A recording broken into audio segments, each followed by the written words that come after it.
لیے مانگا، ہم نے اپنے معاملے میں غور کیا کہ آخر کون سی ایسی وجہ ہے؟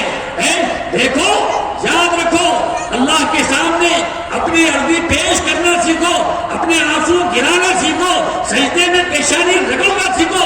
ہم اور آپ محمد رسول اللہ صلی اللہ علیہ وسلم کی امت ہے، اللہ ہماری دعا کو یقیناً سنے گا۔ اس مبارک موقع پہ دیکھ لو، کس کی عدالت میں اپنا مقدمہ عدالت میں پیش کرو، کس کی عدالت میں پیش کرو، احکم الحاکمین کی عدالت میں پیش کرو، اپنے آنکھوں سے آنسو گراؤ، اللہ کے سامنے رو اور گراؤ، اپنے گناہوں سے توبہ کرو۔ دیکھو، حضرت موسیٰ علیہ السلام کی قیادت میں تھوڑے سے ایمان والے تھے اور پورا لشکر تھا، بڑا فوج تھی، فرعون تھا، حامان تھا اور بڑی ساری اس کی ایجنسیاں تھی، سب کچھ تھا، بچوں کا قاتل تھا، قتل کر رہا تھا۔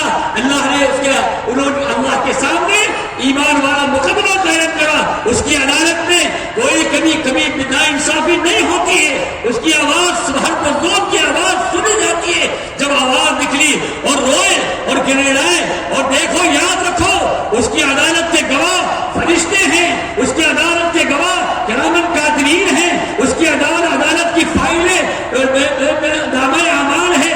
وہ جب ہاتھ اٹھے گا، جب اس کی طرف سے آواز اٹھی، پھر اللہ کا فیصلہ ہوا، فرعون بھی ختم ہو گیا، فرعونیت بھی ختم ہو گئی۔ اللہ نے اس کی لاش کو پھینک کر بتا دیا اور کہا کہ فَالْيَوْمَ نُنَجِّيكَ بِبَدَنِكَ لِتَكُونَ لِمَنْ خَلْفَكَ آیَةً۔ دیکھو، ابراہیم علیہ السلام کے سامنے ایسا طاقتور نمرود تھا، آگ دہکا دی اور کہا، اس نے ابراہیم علیہ السلام نے ہاتھ اٹھا کے کہا، اے اللہ، یہ ظلم کو دیکھیے، اے اللہ، یہ ظلم کو دیکھیے۔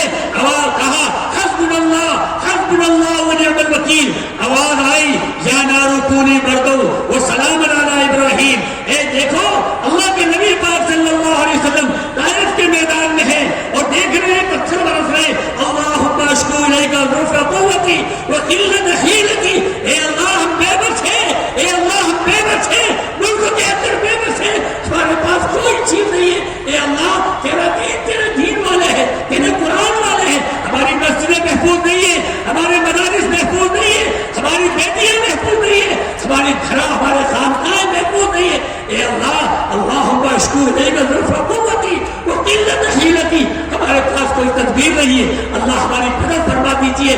میرے محترم، ہماری دعائیں کیوں بے اثر ہو گئی؟ ہماری دعائیں اس لیے بے اثر ہو گئی کہ ہم نے اپنے اللہ کو ناراض کر رکھا ہے، ہم نے اپنے اللہ کے نبی پاک صلی اللہ علیہ وسلم کے مبارک راستے کو چھوڑ رکھا ہے۔ اللہم طالب هذه الإصابة، اے اللہ، من اہل الاسلام لا تعبد فی الارض، نہیں، کوئی نہیں کہہ سکتا، کوئی ولی، کوئی قطب، کوئی ابدال، یہ تو آپ نبی پاک صلی اللہ علیہ وسلم کا ہی مقام تھا کہ جو آپ کی زبان سے یہ مبارک الفاظ نکل رہے تھے اور فرما رہے تھے، اے اللہ، اگر اس پر آپ کی نصرت و ہدایت نہ آئی، اگر ایمان کے اوپر ہدایت نہ آئی، اے اللہ، اپنے نام کے لینے والے، اے اللہ، یہ بھیڑیوں کے حوالے کر دیے، اے اللہ، اس طرح کا معاملہ ہو رہا ہے۔ میرے محترم دوستوں، ہمارے سامنے وہ حالات ہیں، ان حالات میں بھی اگر ہم نے اپنی زندگی کو بدلنے کا فیصلہ نہیں کیا، صبح کا بھولا شام کو گھر لوٹ کے آتا ہے، اسے بھولا نہیں کہتے، پلٹ کے چلے جاؤ، صرف ایک پیشانی رکھ دو۔ کبھی ہم نے ایک وقت بھی ہماری پیشانی، رات کو ہماری پیشانی کبھی اندھیرے میں اٹھ کے ہم نے سر لگا کے زمین پہ اللہ سے مانگی ہے؟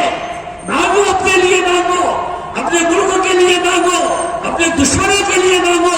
اللہ کے نبی پاک صلی اللہ علیہ وسلم، حضرت عمر کے ہاتھ میں اللہ نے تلوار دے دی ہے اور حضرت نبی پاک صلی اللہ علیہ وسلم دعا مانگ رہے ہیں حضرت عمر کے لیے، ایسے کیسے دشمنوں کو مانگ رہے ہیں؟ مانگ کے تو دیکھو ان دشمنوں کو، اے اللہ، یہ عدالت کی نظام ہمارے لیے نہیں ہے، اے اللہ، یہ حکومتیں ہمارے خلاف ہو رہی ہے، اے اللہ، آپ کی دعوت ہے، جدھر آپ اس کو موڑ دو گے، اے اللہ، ادھر رخ مڑ جائے گا۔ اے اللہ، آپ سے بڑی کوئی طاقت نہیں ہے۔ اللہ اکبر، اللہ اکبر، اللہ اکبر، آپ ہی سب سے بڑے ہیں میرے اللہ۔ اے اللہ، میرے دل کو ہدایت کی طرف پکڑ دیجئے اس مبارک رات میں، اے اللہ، اس مبارک جلسے میں، اے اللہ، میری زندگی کے رخ کو بدل دیجئے، میری راتوں کو بدل دیجئے، میری زبان کو بدل دیجئے، میرے دل کو اللہ بدل دیجئے۔ اے اللہ، میں بہت مجبور ہوں، اے اللہ میں بہت لاچار ہوں، تیرے سامنے ہاتھ پھیلا کے کہتا ہوں اے اللہ میری زندگی کو بدل دیجئے۔ وآخر دعوانا الحمدللہ رب العالمین۔